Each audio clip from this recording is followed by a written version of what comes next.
Hi hello నమస్తే, నేను మీ కట్ట కార్తీక్. పుష్ప దెబ్బ మొత్తానికి సినిమా ఇండస్ట్రీ మొత్తానికి తగిలింది.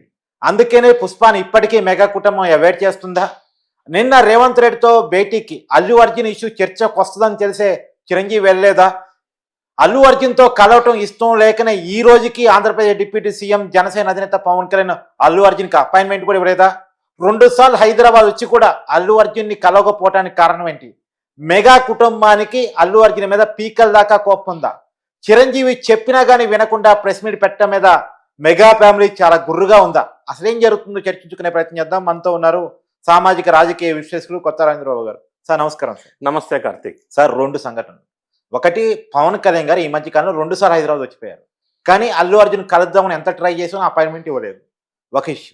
రెండోది, చిరంజీవి గారు నిన్న రేవంత్ రెడ్డి గారిని కలవలేదు. చెన్నై వెళ్ళారు, వివాహ కార్యక్రమం ఏదో చెప్తున్నారు. కానీ నిజానికి అంతకు ముందు రోజు హైదరాబాద్లోనే ఉన్నారు. ఆయన కావాలంటే సినిమా ఇండస్ట్రీ కోసం అవన్నీ క్యాన్సిల్ చేసుకుని మరి ఉండేవాళ్ళు. కానీ అల్లు అర్జున్ ఇష్యూ చర్చకు వస్తున్న కారణం చేతనే ఆయన నిన్నటి మీటింగ్ని అవాయిడ్ చేస్తారు. వాస్తవానికి రేవంత్ రెడ్డి గారితో మంచి సంబంధాలు ఉన్నాయి. ఆయనకి మొన్న అవార్డు వచ్చినప్పుడు సన్మానం కూడా రేవంత్ రెడ్డి గారు చేశారు. అయినప్పటికీ కూడా అల్లు అర్జున్ ఇష్యూ చర్చకు రావటం తనకు నచ్చక ఆ ఇష్యూ గురించి మాట్లాడే ఇష్టం లేకనే ఆయన అవాయిడ్ చేశారని కూడా చర్చ నడుస్తుంది. ఏమంటారు? తెలుగు రాష్ట్రాల్లో మరి ముఖ్యంగా తెలంగాణలో పుష్ప 2 సినిమా రిలీజ్ అయిన తర్వాత అది సినిమా అనుకుంటే ఇది ఇక్కడ జరుగుతున్న హైదరాబాద్లో జరుగుతున్న సినిమా పుష్ప 3గా మనం చూడవచ్చు. ఏది ఆ రోజు అల్లు అర్జున్ గారు అరెస్ట్ దగ్గర నుంచి అప్పటి నుంచి పరిణామాలు మనం గమనించినట్టయితే రోజుకొక టర్నింగ్ తీసుకుంటా వెళ్తా ఉంది ఇష్యూ. సో అందులో భాగంగానే సినిమాకి సంబంధించిన పెద్దలు అని అనొచ్చో లేదో కానీ సినిమాకి సంబంధించిన కొంతమంది వ్యక్తులు రేవంత్ రెడ్డి గారిని కలవటం జరిగింది. Film development corporation chairman Dil Raju గారి నేతృత్వంలో. సో అది ఏం జరిగింది, దాని outcome of the CM meeting cine ఇండస్ట్రీతో ఏందనేది అందరికీ బయటకు వచ్చింది. అది ఆల్ ఈజ్ వెల్లా ఆల్ ఇన్ వెల్లా అనేది అర్థం కాని పరిస్థితి. సో ఈ పరిస్థితి మనం ఒక్కసారి మీరు అడిగిన దానికి విశ్లేషణ చేసుకుంటే కదా, నిన్న సోషల్ మీడియాలో పెద్ద ఎత్తున చర్చ దూల తీరింది ఎలా కానీ అదే ఇప్పుడు ఆ మాటలు నేను వాడలేక అదే సోషల్ మీడియా వార్తలు చెప్తున్నాను మీకు. అందుకే నేను ఆల్ ఈజ్ వెల్ అని కొంతమంది అంటున్నారు, ఆల్ ఇన్ వెల్ అని కొంతమంది అంటున్నారు. ఏదేమైనా నేనేమంటానంటే దిల్ రాజు గారు హుటాహుటీన అమెరికా నుంచి వచ్చిన తర్వాత రేవంత్ రెడ్డి గారితో కలవటం జరిగింది. సో వాళ్ళిద్దరి మధ్య చర్చలు ఏమి జరిగి ఉంటాయి అనేది మనం ఒక్కసారి కరెక్ట్గా ఇదే జరిగిందని చెప్పకూడదు కూడా, మనం లేం కాబట్టి. కాకపోతే విశ్లేషణ మాత్రమే చేయగలం. అవును. కాకపోతే అక్కడ వీళ్ళిద్దరి మధ్య ఏం జరిగి ఉండొచ్చు అని ఎందుకు అంటున్నానంటే తర్వాత జరిగిన పరిణామాల్లో మనం ఒకసారి విశ్లేషణ చేసుకుంటే వాళ్ళిద్దరి మధ్య ఏంది, ఇప్పుడు గ్యాప్ వచ్చిన మాట వాస్తవం. గ్యాప్ వచ్చినందువల్ల రేవంత్ రెడ్డి గారిని కలిస్తే గ్యాప్ క్లోజ్ అవుతుందా, క్లోజ్ అయిందా పోనీ, అది తర్వాత విశ్లేషణ. సో వీళ్ళిద్దరి మధ్య చర్చకు వచ్చినప్పుడు ఎవరైతే అందుబాటులో ఉంటారో ఆ సినిమా ఆర్టిస్టులు, నిర్మాత లేకపోతే దర్శకుడు లేదా హీరోలను తీసుకురమ్మని అన్నట్టున్నారు. ఇంకొక చర్చ ఏం జరుగుతుంది, ఇందులో భాగంగా చిరంజీవి గారిని వద్దులే ఆయన ఎందుకు ఇన్వాల్వ్ చేయటం అని రేవంత్ రెడ్డి గారు సలహా ఇచ్చినట్టుగా ఒక వార్త బయటకు వస్తూ ఉంది. మూడవది, వీళ్ళ ఫిలిం ఇండస్ట్రీతో మీటింగ్కి ముందే రేవంత్ రెడ్డి గారు దిల్ రాజు గారి చర్చల్లో ఏం జరిగిందంటే మీటింగ్లో రేపు ఏం జరగబోతుంది అనేది వీళ్ళిద్దరికి మాత్రం తెలుసు. ఓకే, అది క్లియర్. దిల్ రాజుకి ముందే చెప్పుంటాడు. కరెక్ట్. ఆబ్వియస్లీ ఏం జరగబోతుంది ఇద్దరికి తెలుసు. సో అందుకే బయటకు వచ్చిన తర్వాత దిల్ రాజు గారు ప్రెస్ మీట్ చూసినట్టయితే మనకి అంత క్లియర్గా అర్థం అవుద్ది మ్యాటర్. మూడవది, చిరంజీవి గారు ఎందుకు వెళ్ళలేదు అంటే probable reasons for not attending this meeting ఏమై ఉండొచ్చు అంటే ఊహాగానాలు. చిరంజీవి గారు పెద్ద మనిషి తరహా పాత్ర సినీ ఫీల్డ్లో ఏ సమస్య వచ్చినా పరిష్కరిస్తూ వచ్చారు. గతంలో దాసన్ నారాయణరావు గారు ఆ లీడ్ రోల్ పోషించేవాడు. అవును. ఆయన చనిపోయిన తర్వాత సినీ రంగానికి చిరంజీవి గారు లేకపోతే బాలకృష్ణ గారు వీళ్ళిద్దరే మెయిన్ ఉన్నారు కాబట్టి వీళ్ళిద్దరూ నిన్న మీటింగ్ లో లేరు. అదే పాయింట్ ఇక్కడ. సో లేరు అన్నదానికి విశ్లేషణ అనాలిసిస్, ఊహాగానాలు మనం ఎందుకు అని ప్రాబబుల్ రీజన్స్ గమనించినట్టయితే చిరంజీవి గారు గతంలో ఎప్పుడు ముందుండే వ్యక్తి ఈ పర్టికులర్ ఇష్యూలో ఎందుకు లేరంటే గతంలో జగన్ రెడ్డి గారు ఆంధ్ర రాష్ట్రాన్ని ముఖ్యమంత్రిగా ఉన్న సందర్భంలో సినిమా రంగానికి సంబంధించిన ప్రముఖ వ్యక్తులంతా చిరంజీవి గారు లాంటి వాళ్ళు వెళ్ళి ఆయన కలవటానికి వెళ్ళినప్పుడు ఆ జగన్ రెడ్డి గారు అహంభావంతో, అహంకారంతో, పదవి ఉంది కదా అని వీళ్ళని కొంత అవమానపరిచినట్టుగా చేసిన మాట మీడియా మొత్తం వచ్చింది. దాంతో కొంత బాధపడే అంశం. రెండోది, చిరంజీవి గారు ఈ ప్రెస్ మీట్ పెట్టొద్దని అల్లు అర్జున్కి చెప్పినట్టుగా ఆయన వినకుండా ప్రెస్ మీట్ పెట్టడం. ప్రెస్ మీట్ పెట్టిన తర్వాత లాస్ ఎంతవరకు అంటే అల్లు అర్జున్కున్న క్రెడిబిలిటీ మొత్తం పోయింది. దాన్ని మనం పైసలతో మెజర్ చేయలేము. అవును. అంతటితో ఆగలేదు. అల్లు అర్జున్, అల్లు అరవింద్ క్రెడిబిలిటీ పోవటం కాదు ఇక్కడ. మెగా ఫ్యామిలీ క్రెడిబిలిటీ పోవటం ఒకటే కాదు, ఇది మొత్తం చుట్టుకొని సినిమా ఇండస్ట్రీ మెడకు చుట్టుకుంది. అవును. నేను తమ్మారెడ్డి భరద్వాజ కామెంట్ చేశాడు సార్, ఒక్కరు చేసిన తప్పు వల్ల మొత్తం సినిమా ఇండస్ట్రీ తలదించుకుంది అనేది.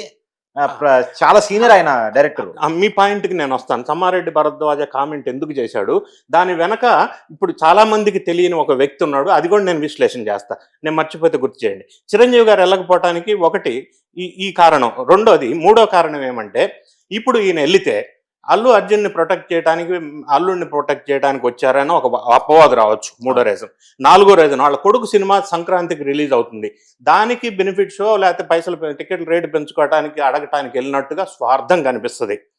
ఐదోది, వీటన్నిటికీ కూడా చిరంజీవికి ముందుగానే తెలుసు అవుట్కమ్ ఆఫ్ ద మీటింగ్ ఏమి ఉండబోతుందో.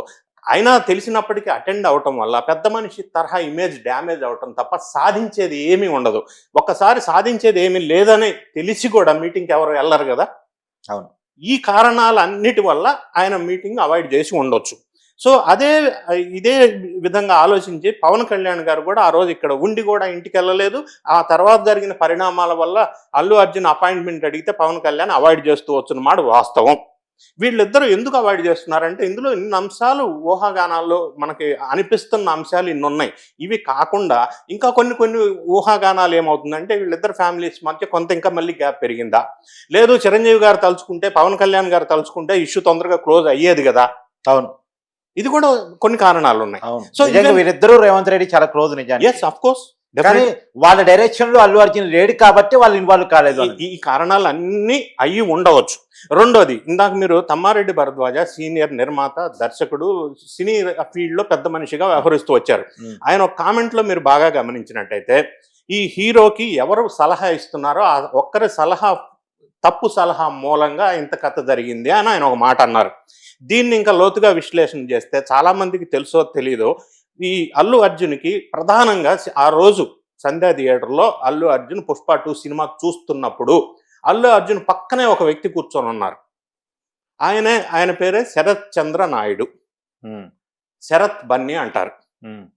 ఆ వ్యక్తి అల్లు అర్జున్ పక్కనే కూర్చున్నాడు ఆ రోజు థియేటర్లో. నంబర్ 1. ఆయన ఎంత క్లోజ్ అంటే అల్లు అర్జున్కి అలా Vaikunthapuram cinema press meet, success meet కానీ, ఆ తర్వాత ప్రతి సక్సెస్ మీట్లో బన్నీ ఆయన్ని ప్రధానంగా పొగుడుతూ ప్రోత్సహిస్తూ మా ఫ్యామిలీ మెంబర్ కంటే ఎక్కువ శరత్ బన్నీ అని చెప్తూ ఉంటాడు. అంత క్లోజ్ అసోసియేట్. ఆయన చరిత్ర మనం ఒకసారి గమనించినట్టయితే, ఈ మొత్తం ఎపిసోడ్ జరగడానికి ప్రధానమైన కారణమైన వ్యక్తి అల్లు అర్జున్ అని అందరూ అనుకుంటున్నారు. కానీ ఆయనకి సలహాలు ఇచ్చి కొద్దిగా పొరపాటు వల్ల ఇన్ని విషయాలు జరగడానికి కారణమైన వ్యక్తి ఇతను. ఓకే. ఇతను కాకినాడ ప్రాంతానికి సంబంధించిన వ్యక్తి. 2006-07లో అక్కడ ఆదిత్య ఇంజనీరింగ్ కాలేజీలో ఇంజనీరింగ్ చేసి, తర్వాత ఎన్టీవీలో క్రియేటివ్ ఎడిటర్గా పనిచేసి, అక్కడి నుంచి తర్వాత అల్లు అరవింద్కి దగ్గరై, ఈయన దగ్గరైన దగ్గర నుంచి 2011 నుంచి అల్లు అర్జున్ గ్రాఫ్ సోషల్ మీడియాలో అలా పైకెళ్ళి ఈరోజు నేషనల్ లెవెల్ బిల్డప్ అవడానికి ఒక మెయిన్ కారణం చెప్పవలసి వస్తే శరత్ బన్నీ అని అతను. అయితే ఈరోజు కేసు పెట్టిన ఈ సంధ్యా థియేటర్ కేసులో ఫస్ట్ 10 పేర్లు థియేటర్కి సంబంధించిన వాళ్ళు ఉంటే, అక్యూజ్డ్ 11గా అర్జున్ ఉంటే, అక్యూజ్డ్ 13గా పేరున్న వ్యక్తి ఇతను. సో ఇప్పుడు బన్నీకి ఉన్న ఛాలెంజ్ ఏంటంటే, అంత క్లోజ్ ఉన్న వ్యక్తికి వీళ్ళు ఫస్ట్ సిఐ రాజు వెళ్ళినప్పుడు థియేటర్కి వెళ్ళి ఈయనకే చెప్పారు, ఆయన బయటికి తీసుకురండి, ఎందుకంటే ఈయన మాట్లాడినివ్వాల, డైరెక్ట్గా కనెక్ట్ అవ్వనివ్వాల. సో ఈయన అవసరం లేదని బన్నీకి మిస్గైడ్ చేశారు. రెండోసారి ఏసీపీ వెళ్ళి చెప్పినప్పుడు కూడా ఈయన బన్నీని అవసరం లేదు థియేటర్లో సినిమా నాకు చూడమని మిస్గైడ్ చేశాడు. మూడోది డీసీపీ వచ్చి ఆ ఫోర్స్ఫుల్గా బయటికి తీసుకెళ్లాడు. సో వీటన్నిటికీ దగ్గర క్లోజ్ ఉండి కొంత మిస్గైడ్ చేసి ఆ క్షణంలో ఆ పరిస్థితుల్లో పక్కదావి పట్టడం వల్ల పరిస్థితులు అదుపు తప్పి ఆ బన్నీ చేతిలో లేకుండా, అల్లు అర్జున్ చేతిలో లేకుండా సిచ్యువేషన్ ఇండస్ట్రీ మెడకు మొత్తానికి చుట్టుకుంది. వీటన్నిటికీ చుట్టుకోవడం వల్ల అల్తొచ్చి ఇటొచ్చేదో సామెత చెప్పినట్టుగా దిల్ రాజు గారికి చుట్టుకుంది. ఎందుకంటే సంక్రాంతికి వస్తున్న పెద్ద మూవీలు, డాకు మహారాజు కావచ్చు, సంక్రాంతికి వస్తున్నాం కావచ్చు, గేమ్ చేంజర్ కావచ్చు, ఇవన్నీ దిల్ రాజు గారు ఇన్వెస్ట్మెంట్ చేశారు. అన్ని కలిపి ఆయన చుట్టుకుంది. అయితే ఇప్పుడు ఇంకొక అంశం వస్తుంది. దిల్ రాజు గారు ఈ సమస్య పరిష్కారం అయ్యటానికి రేవంత్ రెడ్డి గారి దగ్గరికి వెళ్ళారా, లేకపోతే అది సాధారణ కలవటానికి ఇండస్ట్రీ వెళ్ళారా? కలవటానికి వెళ్తే ఇది టైమింగ్ కరెక్ట్ కాదు కదా, రాంగ్ టైంలో వెళ్ళిన మాట వాస్తవం కదా. ఇండస్ట్రీ కలవాలంటే 1 year తర్వాత రేవంత్ రెడ్డి గారు వచ్చారా, గుర్తొచ్చారా? లేదు. ఈ పాయింట్ మీద కలవటానికి వెళ్తే ఈ పాయింట్ డిస్కషన్ రాలే. ఈ పరిస్థితుల్లో మొత్తానికి ఇంత పెద్ద సమస్యగా అవతారం ఎత్తడానికి కారణం ఇన్ని పరిణామాలు ఉన్నాయి. అల్లు అర్జున్ పక్కన ఉన్న ఆ క్యాండిడేట్ వల్ల కొద్ది తప్పుదావి కావాలని చేయకపోవచ్చు, ఇన్ని పరిణామాలు వచ్చాయి. మెగా ఫ్యామిలీకి అల్లు కుటుంబానికి గ్యాప్ రావడం కూడా ఆయనే కారణం కావచ్చుగా. ఆయన ప్రధానమైన పాత్ర యాక్చువల్ గా కుటుంబ సభ్యుడి కంటే ఎక్కువనే అల్లు అర్జున్ చాలా సందర్భాల్లో ఇండిపెండెంట్ గా ఎదగాలి అంటారు ఆయన. ఇండివిజువాలిటీ ఉండాలి, మెగా బ్రాండ్ నీకు ఉండొద్దు, మెగా కాంపౌండ్ నీ మీద ఉండొద్దు అని చెప్పుంటాడు. అయితే ఈ నిర్ణయాలన్నీ ఫీడ్ ఇస్తుంది దగ్గరుండి, ఆయన మాట నమ్ముతుందా ఆ వ్యక్తి వల్ల ఇన్ని పరిణామాలు జరిగినాయి అనేది విషయం బయటకు వచ్చింది. ఎలా పెంచుతున్నాడో పునాదిని అలా దోవేస్తుంది. ఎస్, ఇంకొక విషయం కూడా మీరు గమనించినట్టయితే, మీరు తమ్మారెడ్డి భరద్వాజ విషయం ప్రస్తావించారు. నిన్న దగ్గుబాటి సురేష్ గారు 10 టీవీకి ఇచ్చిన ఇంటర్వ్యూలో పిల్లల్ని పెంచడం నేర్పండి తల్లిదండ్రులు, ఇంట్లో ఎట్లా ఉండాలో బయట ఎట్లా ఉండాలో, ఈ అల్లు అర్జున్కి బయట ఎట్లా ఉండాలో తెలియకపోవటం వల్ల ఇన్ని సమస్యలు వచ్చినాయి అని 10 టీవీకి ఇచ్చిన ఇంటర్వ్యూలో ఆయన ప్రస్తావించడం జరిగింది. చాలా కోపం ఉంది sir, cinema industry Allu Arjun మీద చాలా కోపంగా ఉంది. ఎస్, ఇన్ని పరిస్థితులకు కారణమైంది. ఆ రోజు బన్నీ అల్లు అర్జున్ ఇంటికి వెళ్ళి అందరూ బల ప్రదర్శన చేశారు. ఆ బల ప్రదర్శన చేసిన వాళ్ళందరినీ రేవంత్ రెడ్డి ఆయన దగ్గరికి పిలిపించుకున్నాడా? నంబర్ 1 పిలిపించుకొని ఏం చేశాడు? ఆయన చెప్పాలనుకున్నది చెప్పాడు. నేనేం లేదు, ఓన్లీ చెప్పి పంపించాడు. చెప్పడం కూడా కాదు, నా భాషలో ఏమంటానంటే అందరిని పిలిచి కౌన్సిలింగ్ ఇచ్చి పంపించాడు. మా భాషలో ప్రొఫెషనల్ గా మేమేమంటామంటే అందరిని పిలిచి దారి తప్పేటప్పుడు ఒకసారి కౌన్సిలింగ్ ఇచ్చి పంపిస్తాం. సో ఆయన పిలిచి అందరిని కూర్చోబెట్టి వీడియో వేసి కౌన్సిలింగ్ ఇచ్చాడు, ఇట్లా చేయకూడదు మీకు. నిజమే నాకు పోనీ గుర్తొస్తుంది. బయట డ్రంక్ అండ్ డ్రైవ్ లో దొరికితే తర్వాత రోజు అమ్మని చెప్పేసి ఒక వీడియో చూపించేసి పేరెంట్స్ తో కలిపి చూపిస్తే గుర్తొచ్చిందా? దీన్ని ఏమంటానంటే నేను కౌన్సిలింగ్ ఇచ్చాడు. ఇంకోటి ఏంటంటే రేవంత్ రెడ్డి గారు లక్ష్యాలు, అవి ఆయనకున్న లక్ష్యాలని సినీ ఇండస్ట్రీకి ఒక టార్గెట్ గా ఇచ్చి, ఈ టార్గెట్ ముందు మీరు అచీవ్ చేయండి అన్నాడు. అసలు ఇష్యూ గురించి ఏంది, ఇష్యూ ఎక్కడికి వెళ్ళింది, వీళ్ళు వెళ్ళిన పర్పస్ సర్వ్ అయిందా లేదా అనే విషయం ఇది చూస్తున్న వీడియో చూస్తున్న ప్రేక్షకులు నిర్ణయం తీసుకోవాల్సి ఉంటుంది. Thank you sir, thank you.